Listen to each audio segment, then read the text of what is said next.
practice, spring practice. How do you feel like it's going as new offense coordinator? Yeah, I mean, we're asking the guys to do a lot. We got a lot of install in, and we're a work in progress, like probably all the other teams starting spring practice. So a lot to work on. The kids have a good attitude. They're trying hard.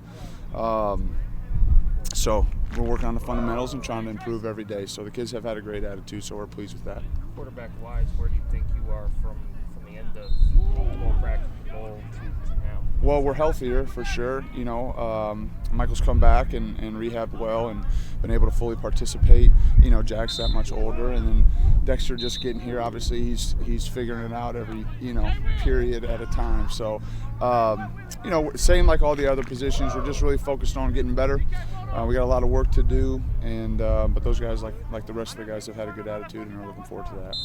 Just for yourself, what's different about preparing for the spring now that you're in a different role? Well, just the organization and the communication. Obviously, if something, you're responsible for that. So, coaching's coaching. Once you get on the turf and on the grass, I mean, that's pretty natural. But it's all the other stuff. But I'm fortunate. We have a great staff. They're super helpful, total professionals, tireless workers. They care about the players. I mean, great teachers, you name it. So they've made my job as easy as possible. So I'm really lucky that way. Have you tweaked anything at all, or is it kind of how much have you tweaked it? Well, certainly we're trying to build on what we've done and, try to have some familiarity and some similarities for the players. But you're always looking at, every year you look at, things that you could improve on or get better at. Certainly we've identified those areas, rather not share that openly. But, you're trying to see what you did well, how can you continue to do that, and see what maybe some of the weaknesses or some of the things that you can try to tweak to make better. And that's what the staff and myself have done. What are you looking for from Michael? Obviously, you don't want him to get hit. Yeah. Well, I think just leadership, him, continuing to develop and feeling more comfortable and confident in that role, which I think he has taken steps forward. I think that's probably the biggest thing for him. He's going into his third spring, and so even though he's just a third-year player, he's a mid-year enrollee. So I think just his familiarity and comfortability with the rest of his teammates and his ability to lead and communicate, I think, are something that we're pushing him to do, and he's taken that and done a nice job. David Ellis's role, what's he going to have to kind of learn and get used to at this kind of running back? Yeah, well, the more versatile you can be as a player, the harder you are to defend, and we certainly feel like David is a player that has a lot of skill sets, and we're trying to expose him to a lot of things before we kind of narrow his role. But he's a guy that can be electric with the ball in his hands, and like I said, he's very versatile, so we're trying to expose him to some different things and see how he takes it. But he's got a great attitude, and we're lucky to have him. Does he only play running back during camp, all camp, or do some receiving? Well, we'll see. Like I said, the more versatile you can be, the harder you are to defend. So, we're not going to give away too much as far as how we're going to use him, but he's a guy you like to try to get the ball to, as there are other guys, Wop and Fry and a lot of different guys. So, Stevie, Sampson, etc. So those all guys are guys that we're charged to try to get the ball to. So they make, the coaches look better when they break tackles and make people miss. So David's a part of that, Wop, etc., all those guys. So how we use them, time will tell, but that's our job. In terms of Mike's leadership, what are some of the biggest indicators that you said you feel like he's taking some steps? I think just, he's a little bit more vocal. I think he's just more comfortable.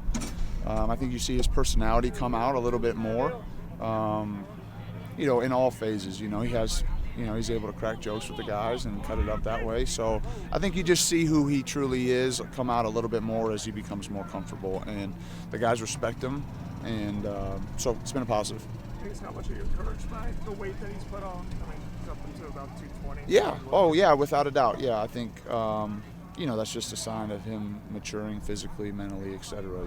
I think he understands the rigors of playing quarterback in the Big Ten, the physicality of the position, and so he understands the importance of being as strong and as healthy as possible so that you can withstand some of the, just natural physicality of the sport. So I think more than anything, I'm encouraged because he understands the importance and he's working at it, and so that's a credit to him and his maturity.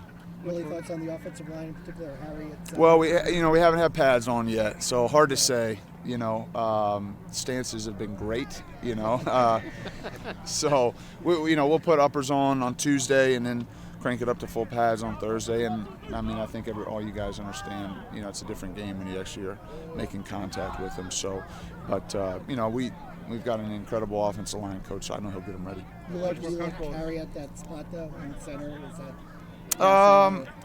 We try to cross-train a lot of guys, as far as, you typically have guys that can play, both guard spots and center.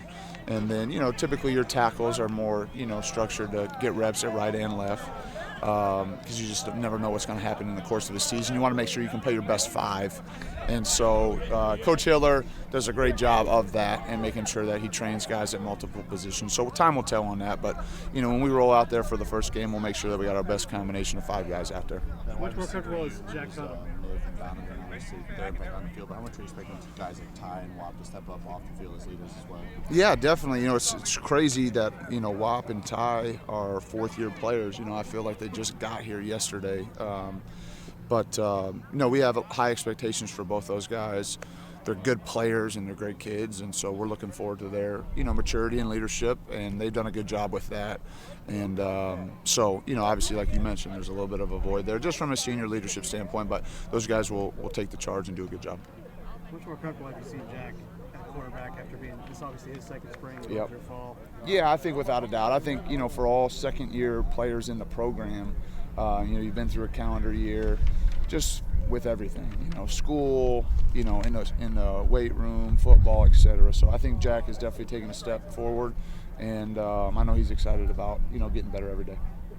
In terms of having Samson here, that whole process and everything, how have you guys been able to kind of move past that at this point, this early in the spring? Yeah, well, and I know Coach has kind of addressed that, but, we love our players and unconditionally, and I'll just leave it at that. And we want the best for our players, and that's for everybody, and that includes Samson. So.